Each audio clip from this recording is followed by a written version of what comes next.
जंगल में दो प्राणी होते हैं, एक है शेर और दूसरा होता है चीता। अब शेर जो है उसका वजन भी ज्यादा होता है और तो और उसकी ताकत भी ज्यादा होती है।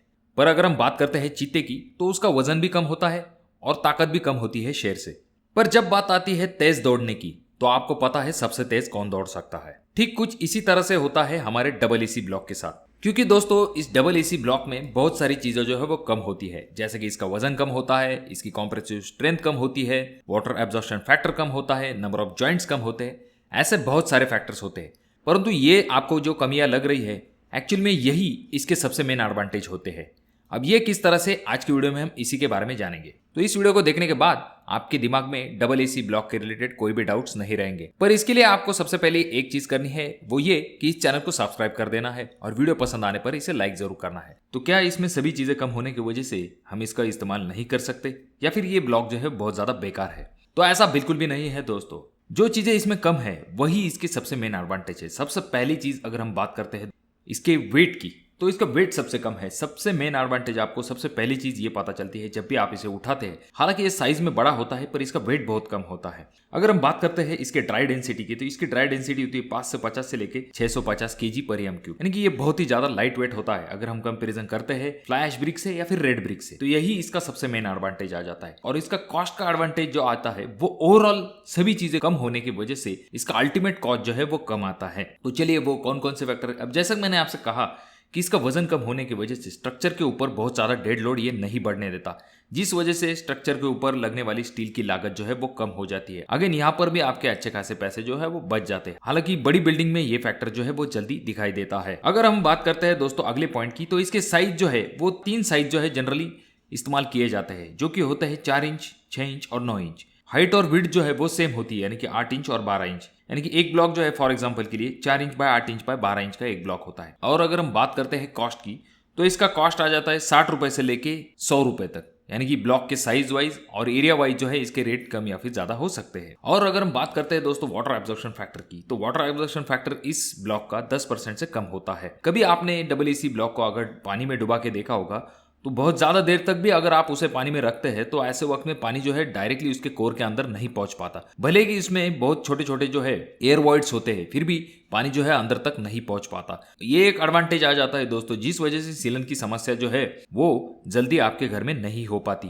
यानी कि बाहरी बरसात का पानी जो है आपके घर के अंदर जल्दी नहीं घुस पाता। तो ये एक एडवांटेज आ जाता है इस डबल एसी ब्लॉक के साथ। तो इसके साइज बड़ा होने की वजह से इसको नंबर ऑफ जॉइंट्स कम आते हैं, यानी कि अल्टीमेट इसका जो मोटर का प्रमाण है वो भी कम इस्तेमाल होता है, जिस वजह से अगेन मोटर के पैसे बच जाते हैं। और नंबर ऑफ जॉइंट्स कम होने की वजह से आपको लेबर कॉस्ट भी कम लगती है। और नंबर ऑफ जॉइंट्स कम होने का तीसरा एडवांटेज ये आ जाता है कि आप जो है काम बहुत ही जल्द से जल्द कंप्लीट कर पाते हो। जो लोग कंस्ट्रक्शन लाइन में काम करते हैं उन्हें पता है जितना जल्दी काम खत्म होगा उतना ही उनका मुनाफा होता है। अगर हम बात करते हैं इसकी फिनिशिंग की, तो आप जैसे कि देख सकते हैं वीडियो में भी इसकी फिनिशिंग बहुत ही अच्छी होती है। कन्वेंशनल रेड ब्रिक के बारे में अगर हम बात करते हैं तो बहुत बार उसके कोने टूटे हुए होते हैं या फिर ईंट जो है वो बेंड होती है। एक ही भट्टी पे से अगर हम ईंट लाते हैं तब भी साइज में जो है आपको डिफरेंस दिखाई देता है। तो ऐसा डबल एसी ब्लॉक के साथ नहीं होता। इसका साइज और शेप एकदम यूनिफॉर्म होने की वजह से इसको लगने वाला प्लास्टर जो है उसकी थिकनेस भी कम लगती है। और कुछ जगह पे तो ऐसा भी देखा जाता है कि सिर्फ बाहरी प्लास्टर किया जाता है और अंदरूनी प्लास्टर के लिए डायरेक्ट जिप्सम का इस्तेमाल किया जाता है, क्योंकि इतनी अच्छी फिनिशिंग जो है इस डबल एसी ब्लॉक के साथ आपको मिल पाती है। अगर हम बात करते हैं अगले पॉइंट की, जो कि आ जाता है वेस्टेज। अब वेस्टेज इसमें बहुत ही कम निकलता है। हालांकि ये थोड़े से ब्रिटल होते हैं नेचर में, परंतु फिर भी इसका जो वेस्टेज का प्रमाण है वो 3 से लेकर 4% तक जो है वो कंसिडर किया जा सकता है। रूम का टेम्परेचर मेंटेन रखने का काम भी आपका ये ब्लॉक कर सकते हैं, यानी कि अच्छा थर्मल इंसुलेशन का काम जो है डबल एसी ब्लॉक करते हैं।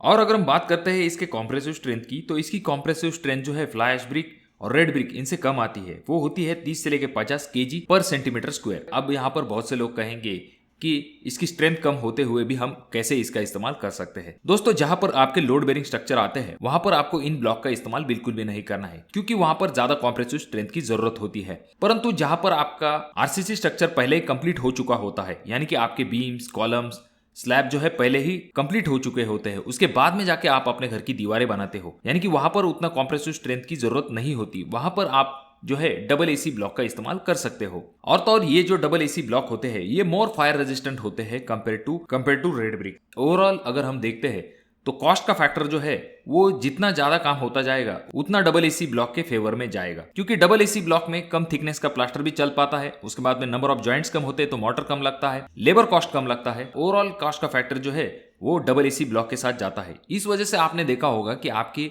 शहर में बड़ी बड़ी बिल्डिंग जो होती है वहां पर डबल एसी ब्लॉक का इस्तेमाल बहुत ज्यादा बढ़ चुका है। तो इसका रीजन यही है, इससे अच्छी खासी कॉस्ट सेविंग हो पाती है। परंतु दोस्तों ये तो हो गए डबल एसी ब्लॉक के एडवांटेज, पर जैसे कि हम देखते हैं कि इसके हमें डिसएडवांटेज भी देखने चाहिए। अब यहाँ पर सबसे मेन डिसएडवांटेज ये आ जाता है कि कंप्रेसिव स्ट्रेंथ कम होने की वजह से लोड बेरिंग स्ट्रक्चर में इसे रेकमेंड नहीं किया जाता। दूसरी चीज, बहुत से घर जो है वहां पर आपने देखा होगा पहले दीवारें बनाते हैं, उसके बाद में जो है वो कॉलम कास्ट करते हैं। तो ऐसी जगह पे डायरेक्ट लोड जो है आपकी दीवारों के ऊपर आने की वजह से आपको जो है डबल एसी ब्लॉक में क्रैक दिखाई दे सकते हैं। और तो और आप कोई लंबी या फिर ऊंची दीवार बना रहे हो तो वहां पर आपको कॉन्क्रीट बेल्ट के जॉइंट्स देने ही पड़ते हैं, जिससे कि आपके डबल एसी ब्लॉक जो है उनमें क्रैक नहीं दिखाई देता। और तो और जैसे मैंने आपसे कहा, जब पहले दीवारें बनाते हैं उसके बाद में कॉलम बनाते हैं तो वहां पर जब सेंटरिंग वर्क चलता है ऐसे वक्त में जो ठोक पीट होती है उस वजह से डबल एसी ब्लॉक के जॉइंट जो है वो खुल जाते हैं, जो कि अगेन एक अच्छी बात नहीं होती। और जो कॉस्ट के फैक्टर के बारे में हमने बात की थी वो फैक्टर जो है बड़ी बिल्डिंग में ज्यादा अप्लाई होता है कंपेयर टू छोटी बिल्डिंग, क्योंकि जब छोटे घर होते हैं तो वहां पर इतना ज्यादा फर्क जो है आपको दिखाई नहीं देगा। और तो और दोस्तों अगला पॉइंट आ जाता है अवेलेबिलिटी का। जैसे कि रेड ब्रिक जो है हमारे पूरे देश भर में हर जगह पे अवेलेबल होती है, परंतु डबल एसी ब्लॉक के साथ ऐसा नहीं हो पाता। हालांकि आज की सिचुएशन में बहुत सारी कंपनियां जो है वो खुद का अपना डबल एसी ब्लॉक जो है उन्हें मार्केट में ला रही है, जिस वजह से इसकी अवेलेबिलिटी धीरे धीरे और भी ज्यादा बढ़ती जाएगी। तो ओवरऑल दोस्तों हमने देखा कि डबल एसी ब्लॉक के क्या एडवांटेज है और क्या डिसएडवांटेज है। तो इन सभी चीजों को कंसिडर करने के बाद, यानी कि इसके पॉजिटिव और निगेटिव दोनों चीजों को कंसिडर करने के बाद आप अपने हिसाब से अपने इंजीनियर के साथ डिस्कस करने के बाद आपके घर के लिए ये डबल एसी ब्लॉक सही रहेंगे या नहीं इसके बारे में डिसीजन ले सकते हो। तो मैं आशा करता हूँ कि वीडियो आपको अच्छी लगी होगी। आपके कोई डाउट्स हो तो कमेंट बॉक्स में कमेंट जरूर कीजिए। ये वीडियो अगर आपको अच्छी लगी हो तो जरूर इसे लाइक कर दीजिए। और हाँ, अभी तक आपने चैनल को सब्सक्राइब नहीं किया दोस्तों तो कैसे चलेगा, चैनल को जरूर सब्सक्राइब कर दीजिए। और ये वीडियो आपको बहुत ज़्यादा ही अच्छी लगी हो तो अपने दोस्तों के साथ शेयर कर दीजिए। तो मैं मिलूंगा आपको अगली वीडियो में, तब तक के लिए धन्यवाद।